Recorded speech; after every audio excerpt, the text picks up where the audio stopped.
पहलगाम हमले के बाद देश के राजनीतिक दलों और आम जनता द्वारा दिखाए गए एकजुटता की राष्ट्रीय स्वयंसेवक संघ प्रमुख मोहन भागवत ने प्रशंसा की है। नागपुर में संघ के द्वितीय वर्ग के समापन समारोह में बोलते हुए संघ प्रमुख ने भविष्य में भी यही एकजुटता बने रहने की आशा जताई। यही नहीं, भागवत ने सैन्य ताकत में भारत को आत्मनिर्भर बनने की बात कही। इसी के साथ संघ प्रमुख ने समाज को एक साथ रहकर आगे बढ़ने सहित जानबूझकर विवाद पैदा नहीं करने का आह्वान भी किया। राष्ट्रीय स्वयंसेवक संघ के द्वितीय वर्ग कार्यकर्ता निर्माण समारोह का अंतिम दिन था। नागपुर के रेशमबाग स्थित हेडगेवार स्मारक समिति में समापन समारोह का आयोजन किया गया, जिसमें वरिष्ठ नेता और पूर्व केंद्रीय मंत्री अरविंद नेताम मुख्य अतिथि के रूप में शामिल हुए। इस दौरान बोलते हुए संघ प्रमुख ने ऑपरेशन सिंदूर के लिए भारतीय सेना की जोरदार तारीफ की। भागवत ने कहा कि ऑपरेशन सिंदूर के माध्यम से सेना ने फिर एक बार दुनिया को अपनी ताकत दिखा दी है। वहीं राजनीतिक दलों की भूमिका की तारीफ करते हुए संघ प्रमुख ने कहा कि नृशंस आतंकी हमले के बाद लोग दुखी और क्रोधित थे। वे चाहते थे कि दोषियों को सजा मिले।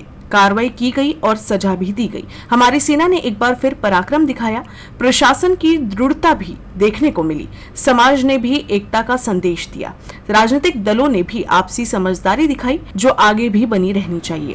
क्योंकि हम ये भी जानते हैं कि ये सब होने के बाद समस्या तो मिटी नहीं। टेढ़ापन जब तक कायम है, द्विराष्ट्रवाद का भूत जब तक मन में कायम है, शांतिपूर्वक रह सके इसलिए अलग हुए और अलग होने के साथ ही अशांति करना प्रारंभ किया।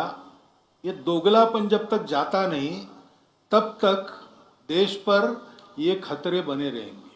हम देखते हैं युद्ध के प्रकार भी बदले। आमने सामने लड़के नहीं जीत सकते तो 1000 कट्स की पॉलिसी, आतंकवाद को सहारा देकर उसके जरिए लड़ना, साइबर वॉर से लेकर सारी बातें, एक प्रकार से एक छद्म युद्ध, प्रॉक्सी वॉर, ये सतत चल रहा है। बार बार शासन करने के बाद भी, बार बार सारी दुनिया ने कहने के बाद भी। अपने संबोधन के दौरान संघ प्रमुख ने भारत को सैन्य उपकरणों में आत्मनिर्भर बनने की वकालत दी। यही नहीं, संघ प्रमुख ने मौजूदा समय में समाज के अंदर होने वाले विवाद पर भी गहरी चिंता जाहिर की है। भागवत ने कहा कि समाज को भड़काने वाले लोग हैं। अपने स्वार्थ के लिए समाज को दूसरे समाज से लड़ने वाले लोग भी हैं। हमें इनके चुंगल में फंसना नहीं है। हम सब एक है। भाषा, खान पान, पहनावे में भले अलग हैं, लेकिन सनातन में हम सब एक हैं। इसी के साथ संघ प्रमुख ने धर्मांतरण को समाज के प्रति हिंसा बताया। कोई अपने पूजा का तरीका बदलता है तो हमारे यहाँ किसी ने ऑब्जेक्शन लिया नहीं है, मान्यता है। रोरन नारायण वामन टिळक हो गए, परंतु लोभ लालच जबरदस्ती से करना, ये सोच के या कह के करना कि तुम्हारा रास्ता गलत है, तुम्हारे पूर्वज गलत थे, हम तुमको सही कर रहे हैं, एक प्रकार से गाली हो गई। Conversion is a violence. हमने उसका कभी समर्थन, हमको पंथ संप्रदायों से कोई बैर नहीं है। मोहन भागवत के पहले पूर्व केंद्रीय मंत्री अरविंद नेताम ने अपनी बात रखी। उन्होंने आदिवासियों में हो रहे धर्मांतरण का मुद्दा उठाया।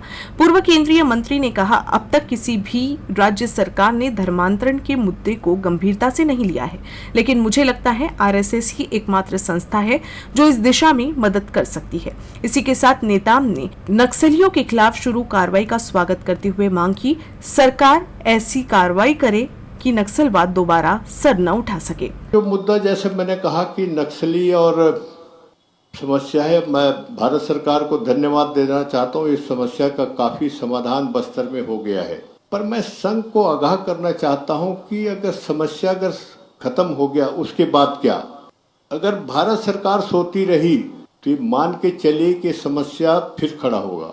भारत सरकार को अपनी कार्य योजना के साथ में देश के सामने आना चाहिए, और मैं चाहूँगा कि संघ इस दिशा में भारत सरकार को दबाव बनाए कि इस समस्या के समाधान में सफलता के बाद ऐसी कार्य योजना बने कि ताकि समाज उस दिशा में फिर से ना जाए और ये फिर से पुनर्जीवित ना हो।